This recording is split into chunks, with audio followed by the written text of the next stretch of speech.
पहा नवीन एपिसोड्स एकदम add free.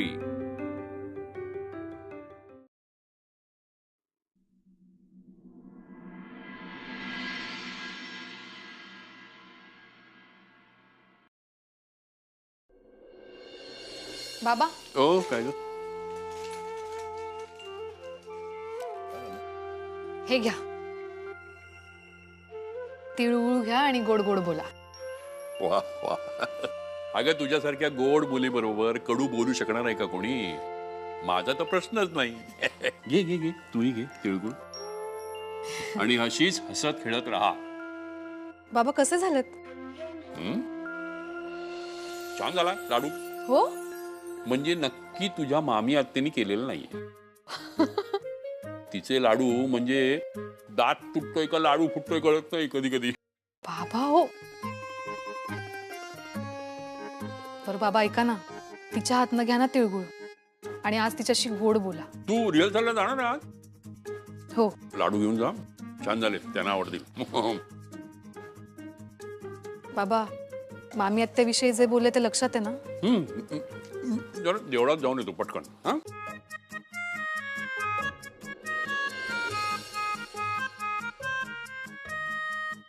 सगळ्यात आधी मीच प्रभासला तिळगुळ देणार. म्हणजे कसं तो माझ्याशी कायम गोड गोड बोलेल.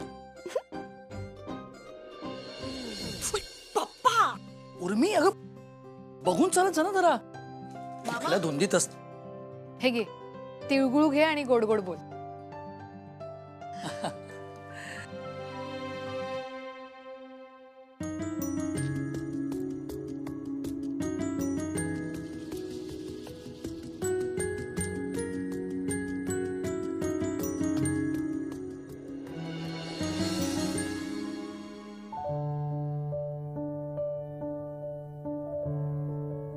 शैला,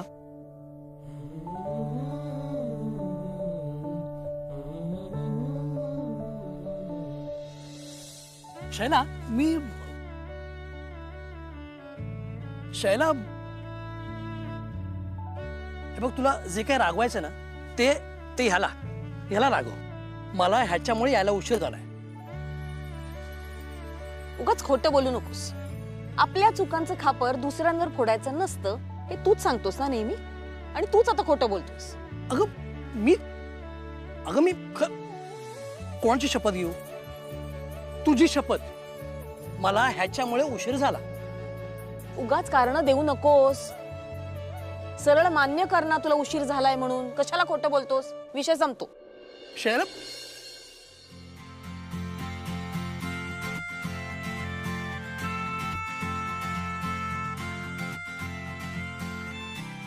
शैला का? टॅंटाडा.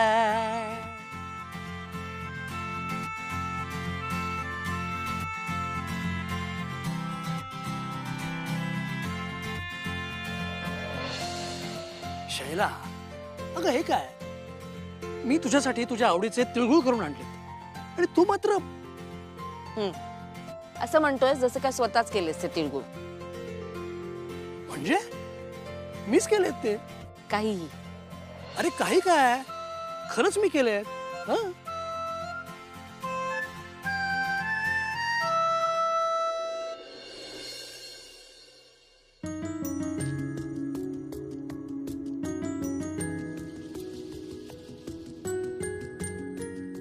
मनोहर, खरंच तू केलेस लाडू?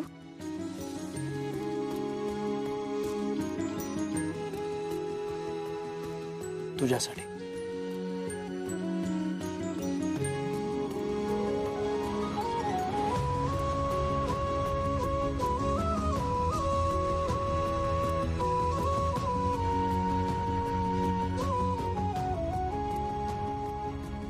तिळगुळ घ्या आणि नेहमीसारखंच गोड गोड बोला.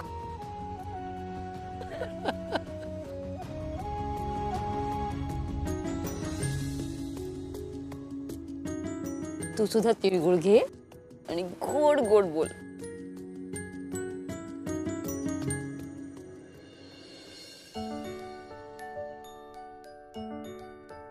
रागवलेल्या शैलजाला शांत करण्यासाठी जालिम उपाय श्री मनोहर जोगळेकर यांचे सुबक सुंदर चविष्ट तिळगुळ.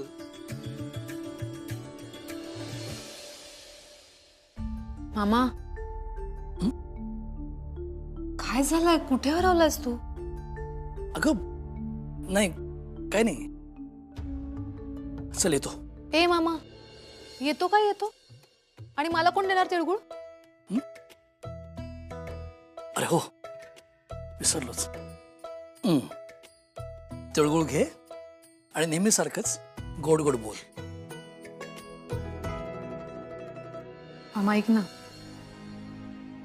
सगळं ओके आहे ना? नाही म्हणजे तू कसला तरी विचार करत होतास म्हणून विचारलं. हा अगं ओके आहे सगळं. काय झालं, एक महत्वाचं काम माझ्याकडून करायचं राहून गेलं. तो विचार अचानक डोक्यात आला, त्यामुळे. मामा नको काळजी करू. अरे तुझं काम नक्की होणार, मला खात्री आहे. बरं चल, मला खूप कामं पडलीत, मी कामाला लागते. हो.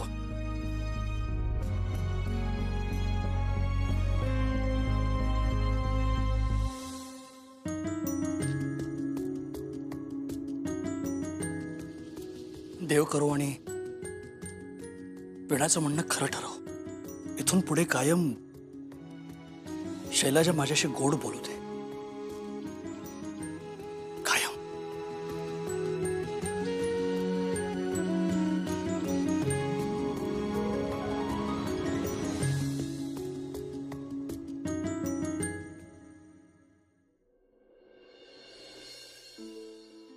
अगं नाही ग तन्वी, मी ऑनलाईनच मागवते ती साडी. अगं खूप सुंदर आहे. मेन म्हणजे सेम डे डिलिव्हरी आहे, संध्याकाळपर्यंत येईल. हा अगं खूपच सुंदर आहे, तुलाही आवडेल. काळ्या रंगाची साडी आहे, त्यावर गोल्डन डिझाईन आहे. हे बघ, ती आली ना तर मी तुला फोन करेन, तू ये आणि बघ. हा ठीक आहे. आणि हो, हे बघ, घरच्यांना सुद्धा मकर संक्रांतीच्या शुभेच्छा सांग माझ्याकडून. ओके चल बाय. सुनबाई, हे घे तिळगुळ घे आणि गोड गोड बोल. हो का, ठीक आहे.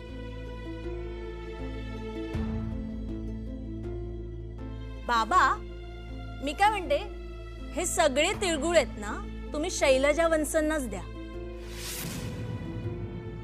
निदान पुढचे काही दिवस तरी त्या गोड बोलतील ना. म्हणजे कसं आहे ना, सगळ्यांशी गोड बोलण्याची जास्त गरज माझ्यापेक्षा त्यांना आहे. योगिनी, हे असं बोलणं बरं दिसत नाही. बाबा जाऊ द्या, तिला काय बोलायचं ते बोलू द्या. मला वाटतं ती विसरली आहे की या घरामध्ये गोडाला लगेच मुंग्या लागतात, लाल मुंग्या. त्यामुळे गोड न बोललेलंच बरं, नाही का? राहू द्या, आता सणासुदीच्या दिवशी वादविवाद नको.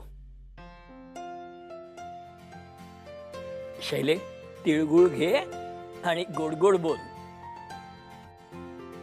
तुम्ही सुद्धा तिळगुळ घ्या आणि गोड गोड बोला. नमस्कार करते. आयुष्यमान भव. येते मी.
जानू, माझं हे दिल बघून तू पुन्हा पुन्हा माझ्या प्रेमात पडशील, खात्री आहे मला.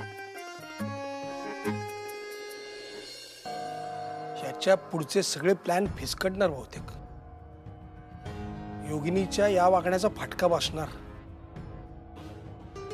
मला कळत नाहीये या लिस्टचं काय करायचं आता.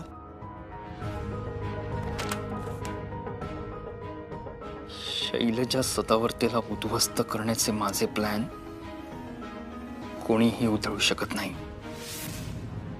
मी ते होऊ देणार नाही. ए वीर, काय करतोस तू?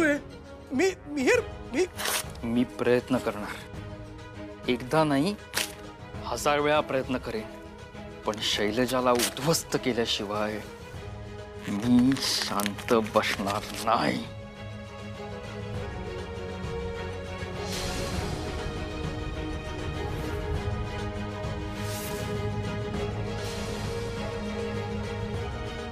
वीर, या अशा गर्जना करणं खूप सोपं असतं. त्या ऍक्च्युअल अंमलात आणणं महाग कठीण असतं. आपल्या कामाचं काय करायचं ते सांगा आधी.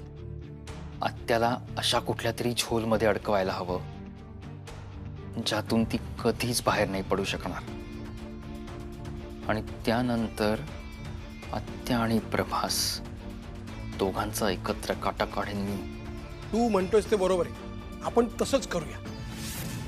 मी जे बोलतोय त्याला होकार दिला म्हणजे तुमचं काम झालं. एक बाप म्हणून काही कर्तव्य आहे की नाही तुमचं? जाऊन शोधा काहीतरी आत्याच्या विरोधात. असं काहीतरी शोधा ज्यामुळे आत्या त्याच्यात कायमची अडकून जाईल. Okay, cool. आजच काहीतरी सॉलिड शोध लावतो मी. बघतो.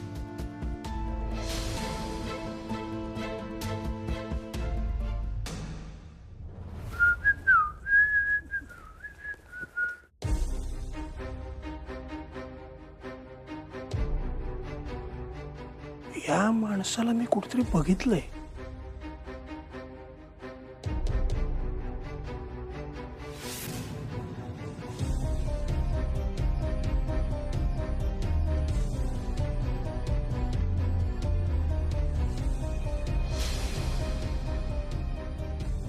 आणि आपलं कुठलं खातं आहे का यांच्याकडे? होतं,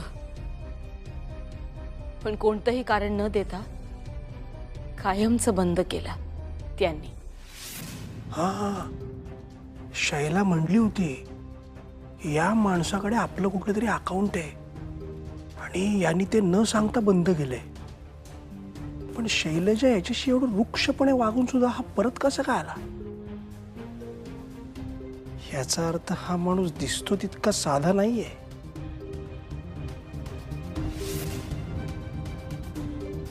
काहीतरी गडबड आहे. कुछ तो बात है इसमें.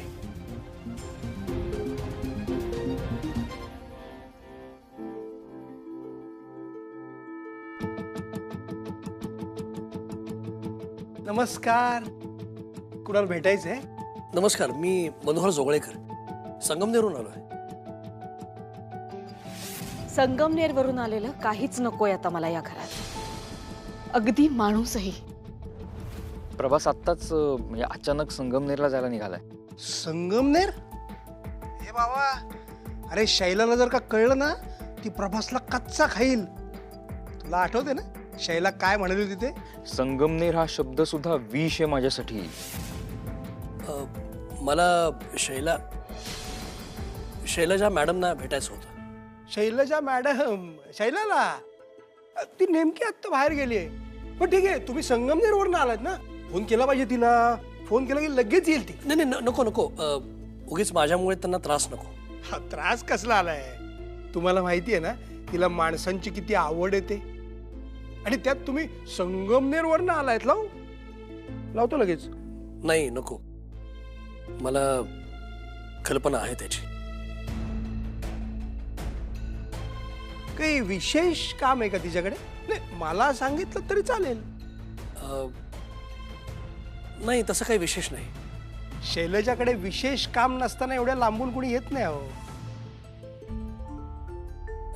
हो, खरं तर म्हणजे मी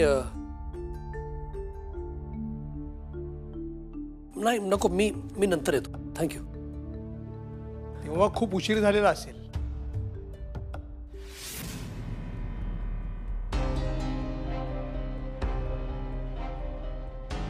नाही, ती बाहेर गावी गेली ना, कधी येईल सांगता येत नाही. त्यामुळे तुम्ही जे काय आणलंय तिच्यासाठी ते ठेवा. ती आली की मी तिला देईन नक्की, काही काळजी करू नका. आणि तसंही शैलजाच्या वस्तूंना हात लावायची हिंमत या घरात कोणामध्ये नाहीये. त्यामुळे ते माझ्याकडे दिलं तरी चालेल. दे दे दे दे माझ्याकडे दे. ठीक आहे. ती त्या आल्या की त्यांना हे द्या, नक्की द्या. हो म्हणजे काय? येतो. नमस्कार.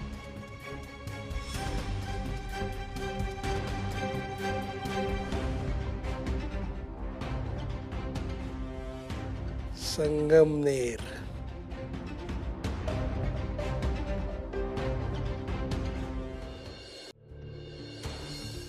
चला, दार लावलेलं आहे तर कोणी आत येणार नाही. बघू तरी संगमनेरकरांनी शैलजा करता काय पाठवलंय ते. अरे, तिळगुळ. कुठल्याही माणसाची कधी न गोड बोलणाऱ्या शैलजाला तिळगुळ. हे बघ, नोटीस बिटीस पाडली काय? प्रिय शैला, प्रिय शैला. सॉरी, पण आज मी तुला मिस शैलजा असं नाही म्हणू शकत, कारण मला माझ्या शैलासमोर व्यक्त व्हायचं आहे. शैलाची मिस शैलजा झाली त्यासाठी सुद्धा मीच कारणीभूत आहे हे मला माहिती आहे. तुझा माझ्यावर खूप राग आहे आणि तो असणं साहजिकच आहे. 20 वर्षांपूर्वी मी तुला काहीही न सांगता अचानक तुझ्या आयुष्यातून निघून गेलो आणि तुझ्या माझ्या संसाराचं तू बघितलेलं स्वप्न कायमचं अपूर्ण राहून गेलं.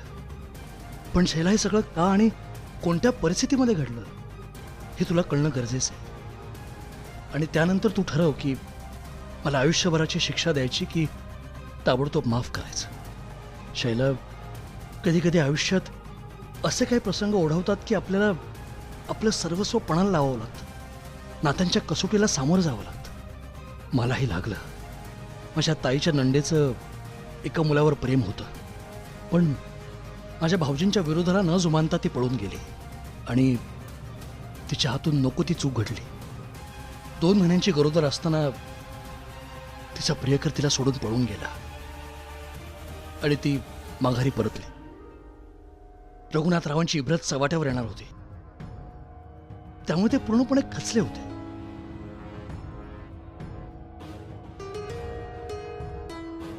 आणि त्याचा सगळ्यात जास्त त्रास माझ्या ताईला होऊ लागला.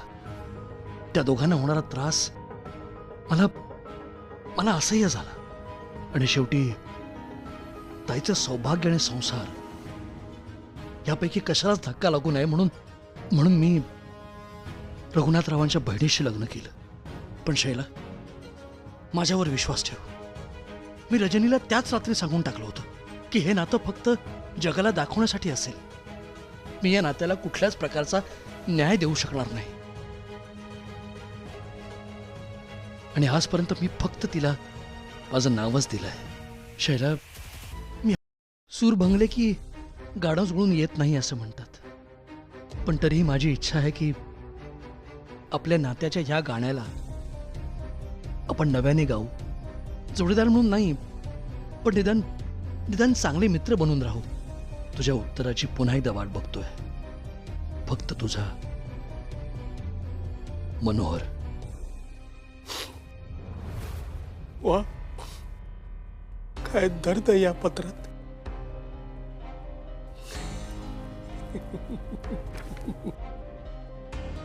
देव पण काय काय चमत्कार करतो नाही. शैलजाची दुखरी नसच सापडली माझ्या हातात. मनोहर, अरे नुसती मैत्री कशाला, थेट शैलजाचं आणि तुझं लग्नच लावून देतो वाजत गाजत.